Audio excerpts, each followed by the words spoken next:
Bonjour à tous, donc suite à de nombreux appels et de demandes à l'aide, donc je vais essayer de faire une petite vidéo au plus clair. Donc du coup il faut virer le système d'injection, la pompe à essence, le filtre à essence bien sûr d'origine, la bobine avec l'antiparasite et du coup ce bout de faisceau qui sert plus à rien. Donc la masse de ce bout de faisceau est branchée sur la petite vis qui est juste ici. Donc du coup, il faudra l'enlever et ne pas oublier de remettre la masse de la nouvelle bobine au niveau d'ici et ainsi que la masse de la batterie parce que la masse de la batterie elle se connecte ici. Donc du coup, on voit mal, mais vous aurez deux cosses. Voilà. Donc la nouvelle bobine, il faut l'installer. Elle est là-dessous là, à la place de l'ancienne. Donc j'ai mis une petite patte pour pouvoir la fixer. Donc la vis elle est sur le côté. Bon, j'ai mis un obturateur mais l'écrou est ici. Voilà. Donc une fois que vous avez viré tout ça, tout ce bordel, donc il faut installer la bobine. Donc vous allez avoir trois cosses de libre. Vous aurez celle-là, qui est une femelle, donc qui sert à rien. Et vous aurez deux mâles qui partent du faisceau. Donc ces deux mâles, il faut mettre les deux femelles qui est avec le boîtier CDI, qui est ici, et qui est relié à la bobine. Voilà, donc là vous avez l'angine, et là je sais plus ce que c'est la mène. Donc vous avez juste à les brancher. Hein. Après il faut juste contrôler que, voilà, que le vert soit en face... logiquement, je vois pas trop, mais... Voilà, que le vert soit en face du vert et que le bleu soit en face du bleu. Et donc là vous aurez une panoplie de fils, il faut juste contrôler que le noir et marron là, ils sont en face du noir, qui est tout simplement ici. Vous avez juste ça à brancher. Donc voilà, je vais déconnecter les prises. On va essayer de regarder dedans. Donc les autres, du coup, ne serviront plus à rien. Donc je vais vous montrer comment on fait pour enlever une cosse au cas où, parce que ça sert à rien de tout couper, tout chatronnier. Donc, il faut essayer de trouver un petit tournevis plat ou une petite pointe. Je vais le faire avec le petit tournevis plat là, si j'en ai pas un plus petit.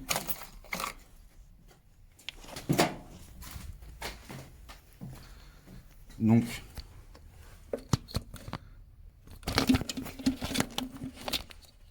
je vais faire avec une autre cosse qui sert à rien.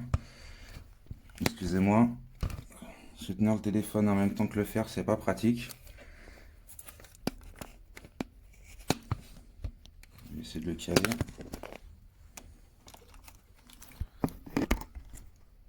Voilà. Donc en gros, dedans là, vous avez le connectique et vous avez une petite patte de maintien.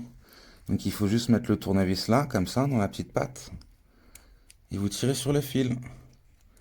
Et magie, le fil est sorti. Donc vous pouvez les interchanger comme vous voulez. Après, là on le remet. Donc pour le remettre, il faut écarter un petit peu ici là, pour bien qu'il soit fixé. Donc vous écartez la petite patte.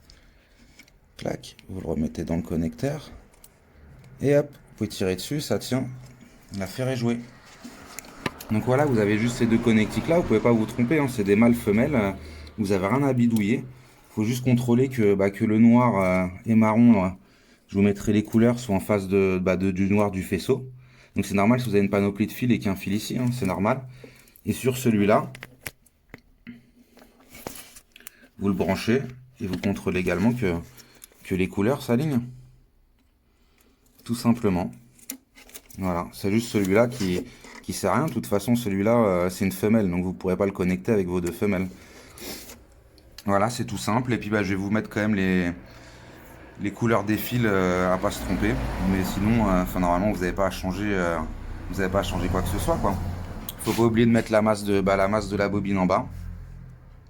Et puis trouver une petite place pour le CDI. Moi, je vous montrerai en photo. Moi, je l'ai mis derrière la batterie. Donc voilà, c'est pareil, si vous voulez enlever votre réservoir, vous avez des petites techniques, vous pouvez pincer les durites, vous mettez deux petites vis que vous avez démontées, et tout simplement, vous n'avez pas à le vider, quoi. Là, vous pouvez raccorder. Donc, moi, j'ai mis une plus longue durite pour pas me faire chier. Puis, je les raccorde les deux. Puis, je tire la plus longue. Et puis, l'autre vient, j'enlève mon bout de scotch. Sinon, vous pouvez raccorder un fil électrique, par exemple, plus long. Mettre un bout de scotch. Vous tirez vos durites. Et puis, vous enlevez le bout de scotch et vous enlevez votre fil électrique. Voilà. Bah, j'espère que ça vous aura aidé. Si vous avez d'autres questions à me poser, n'hésitez pas. Et voilà. Une fois que c'est remonté, on tac. Petit coup de starter. Et c'est parti.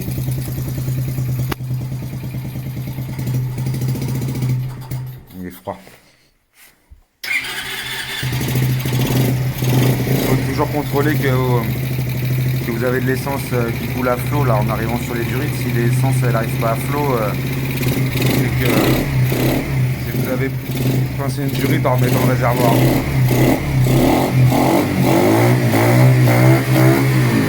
Et là il y a les watts.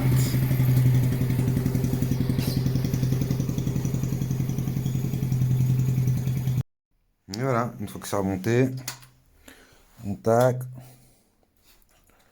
Petit coup de starter. Et c'est parti.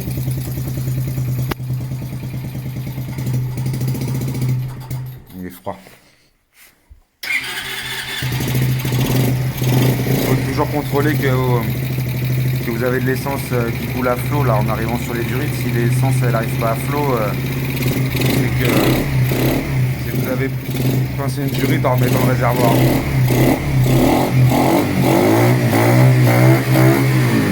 Et là il y a les watts.